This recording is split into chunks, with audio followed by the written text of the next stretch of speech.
ستمبر 11 2001 جدید دنیا کے لیے ایک فیصلہ کن مرحلہ تھا جس نے دنیا کو ایسے بنا دیا جسے آج ہم اور ہماری نسل جانتی ہے۔ اس لمحے نے لوگوں کے درمیان ایک باؤنڈری لائن کھینچ دی۔ اس باؤنڈری لائن کی ایک جانب وہ لوگ ہیں جن کا ماننا ہے کہ 11 ستمبر کے پیچھے امریکہ کا ہی ہاتھ ہے، اور لائن کی دوسری جانب لوگوں کا کہنا ہے کہ اس کے پیچھے اسامہ بن لادن کا ہاتھ ہے۔ لیکن رسول اللہ صلی اللہ علیہ وآلہ وسلم نے آج سے 1400 سال پہلے ہی ایک باؤنڈری لائن کا ذکر فرمایا تھا، جہاں انسانی تاریخ کا سب سے بھیانک دور شروع ہوگا، جہاں باؤنڈری لائن کی ایک جانب وہ لوگ ہوں گے جو مذہب کے ماننے والے ہوں گے اور دوسری جانب وہ جو مذہب سے انکاری ہوں گے۔ اس عظیم اور سب سے بڑی پیشن گوئی کو 9 ستمبر کے واقعے میں پوری دنیا دیکھ چکی ہے، جہاں پہ عیسائی اور ملحدین نے ایک ایسے مذہب کے خلاف جنگ کا آغاز کر دیا جو ان کے دجالی دنیا کے کام میں سب سے بڑی رکاوٹ ہے، اور اس جنگ کے نتیجے میں انہوں نے نہایت چلاکی سے اسلام مخالف پروپیگنڈا شروع کیا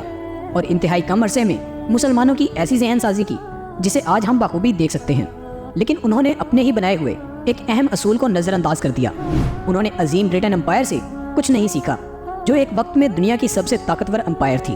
لیکن وقت نے ان کا فیصلہ کر دیا اور آج وہ گنتی کے لوگوں کا ایک ٹکڑا بن کے رہ گیا ہے جس کا کنٹرول مغربی طاقتوں کے ہاتھ میں ہے۔ رسول اللہ صلی اللہ علیہ وآلہ وسلم نے 9 ستمبر کو ہی فتنہ دیما کہا تھا، جس کا مطلب ہے تاریخی۔ یہ پوری دنیا کے لیے ایک تاریخی دور کا آغاز ہے، کیونکہ اس کا خاتمہ دجال کی آمد پر ہی ہوگا۔ اس کے بعد پتہ نہیں کتنے فتنہ و فساد رونما ہوں گے۔ حضرت عبداللہ بن عمر رضی اللہ تعالیٰ عنہ ایک دن حضرت محمد صلی اللہ علیہ وآلہ وسلم کی مجلس میں بیٹھے ہوئے تھے کہ آپ صلی اللہ علیہ وآلہ وسلم نے زمانے میں ظاہر ہونے والے فتنوں کا ذکر شروع فرمایا اور بہت سارے فتنوں کو بیان کیا، اور یہاں تک کہ فتنہ لاس کا ذکر فرمایا۔ ایک شخص نے پوچھا کہ فتنہ احلاس کیا ہے اور اس فتنے کی نوعیت کیا ہوگی اور وہ کس صورت میں داخل ہوگا؟ آپ صلی اللہ علیہ وآلہ وسلم نے فرمایا، بھاگنا اور مال کا ہڑپ کر لینا۔ یعنی اس فتنے کی صورت یہ ہوگی کہ آپس میں سخت بغض و عداوت رکھنے اور باہمی نفرت اور دشمنی کی وجہ سے لوگ ایک دوسرے سے بھاگیں گے اور کسی کی صورت دیکھنے اور کسی چیز کا نباہ کرنے کا ارادہ نہیں ہوگا۔ ایک دوسرے کے مال کو زبردستی چھین لینے اور ہڑپ کر لینے کا بازار گرم ہوگا، اور پھر سراقہ فتنہ ہے۔ اس فتنے کی تاریکی اور تباہی اس شخص کے قدموں کے نیچے سے نکلے گی، یعنی اس فتنے کا بانی وہ شخص ہوگا جو میرے اہل بیت میں سے ہوگا۔ اس شخص کا گمان تو یہ ہوگا کہ وہ فعل و کردار کے اعتبار سے اہل بیت میں سے ہے، اور حقیقت تو یہ ہوگی خواہ وہ نسبت کے اعتبار سے میرے اہل بیت میں سے ہوگا، لیکن وہ فعل و کردار کے اعتبار سے میرے اپنوں میں سے ہرگز نہیں ہوگا۔ اس میں کوئی شبہ نہیں کہ میرے دوست اور میرے اپنے تو وہی ہو سکتے ہیں جو پرہیزگار ہوں۔ اس کے بعد لوگ ایسے شخص کی بیت پر اعتبار کریں گے جو پسلی کے اوپر کولہے کی مانند ہوگا۔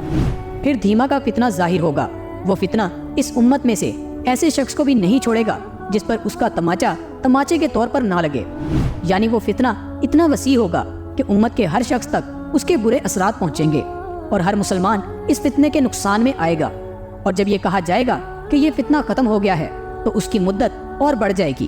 یعنی لوگ یہ گمان کریں گے کہ فتنہ ختم ہو گیا، اور حقیقت میں وہ ختم کی حد تک پہنچا ہوا نہیں ہوگا، بلکہ کچھ اور طویل ہو گیا ہوگا۔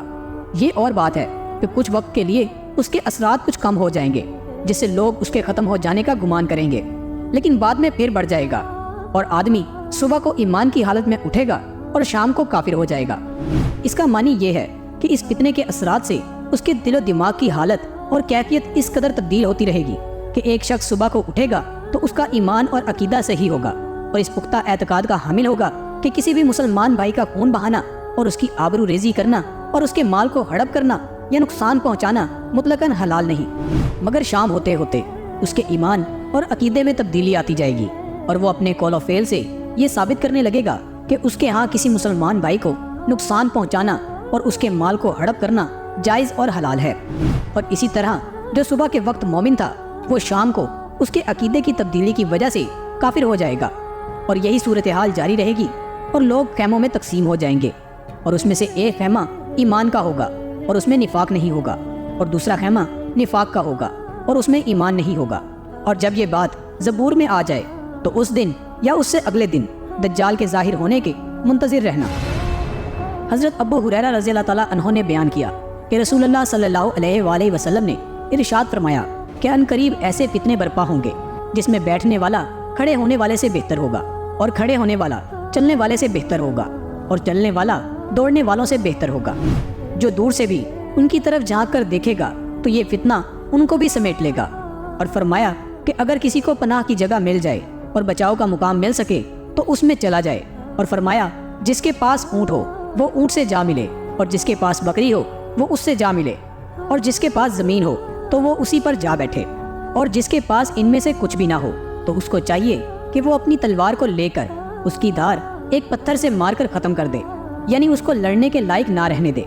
اور جو کوئی بھی انہیں جہاد کے نام پر لڑائی میں جانے کا کہے تو انہیں چاہیے کہ اس کی بات نہ مانے، کیونکہ اس لڑائی میں جو کوئی بھی مارا گیا اس کا ٹھکانہ جہنم ہوگا۔ آتش نیوز پاکستان کے سب سے بڑے نیوز نیٹ ورک کا حصہ بننے کا سنہری موقع، ملک بھر سے درج ذیل آسامیوں کی ضرورت ہے۔